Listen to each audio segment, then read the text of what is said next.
My name is John Puloy Sumbiling. I report Chapter 3, Lesson 1, Evidence in Crime. Expected learning outcomes.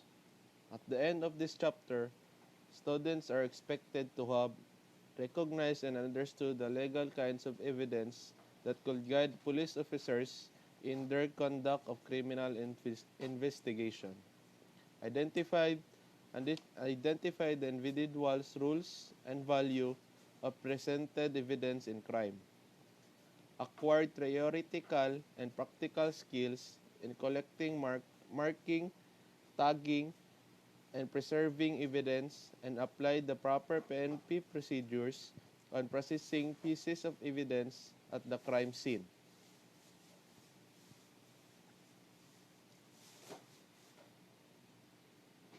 Evidence. Sanctioned by these rules of ascertaining in judicial proceeding the truth respecting and matters of fact, refers to any material which tends to persuade the court of the truth or probability of some fact alleged or asserted before it. The three types of evidence: oral testimony, documentary, real and circumstantial evidence.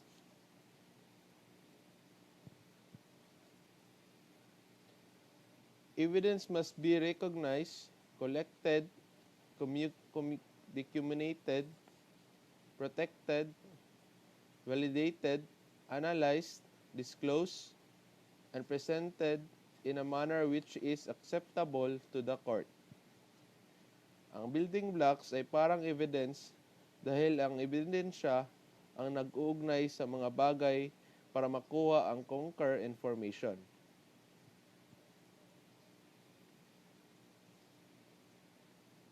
Physical evidence.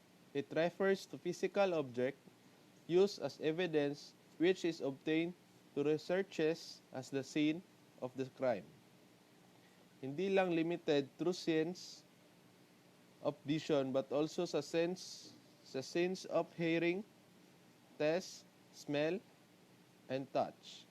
Like firearms, knife, blood, cement, saliva, toll marks, hair, fibers, glass, paint, at iba pa.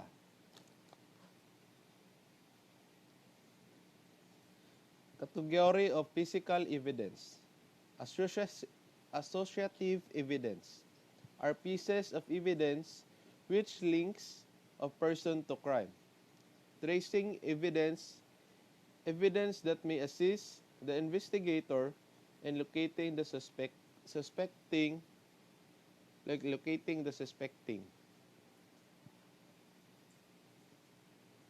Biological and transient evidence. Biological evidence that is commonly recovered in crime scenes. This can be tested through DNA, mapping, and other profiling methods. Transient evidence refers to evidence that by its very nature can be easily changed or lost, must be expected to disappear or degrade within a particular time if not preserved and protected. Corpus delicti, Latin term for the body of crime.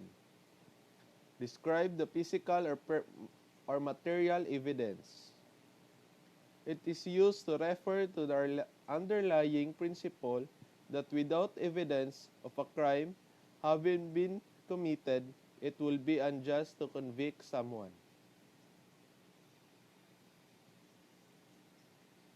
Other specific kinds of physical evidence: soil, paint, toll mark, shoe print and impressions, videotape evidence, dental evidence, computer, and other electronic evidence.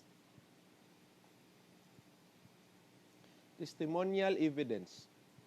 It is a product of interview and interrogation from which witness smell, hear, Test and touch are being described through oral and written testimony. There are three kinds of testimonial evidence: ordinary witness, expert witness, documentary witness.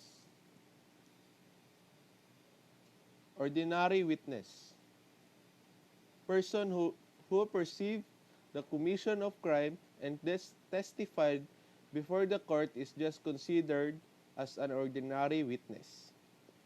Expert witness: person whose testimony concerning the investigation of crime is based on the training and experience. Documentary witness refers to writing including official records or contents that could speak for themselves when read by the investigators. Witness: person who testified under oath in trial. It refers to person who can perceive and perceiving can make their known perception to others, may be witnesses. Deposition is a testimony taken orally with an attorney asking question and the deponent. Deposition taken under the oath and the court reporter and the deponent of signed affidavits attesting the accuracy of the subsequent printed transcript. It as testimonial evidence. That's all. Thank you. Thank you for listening.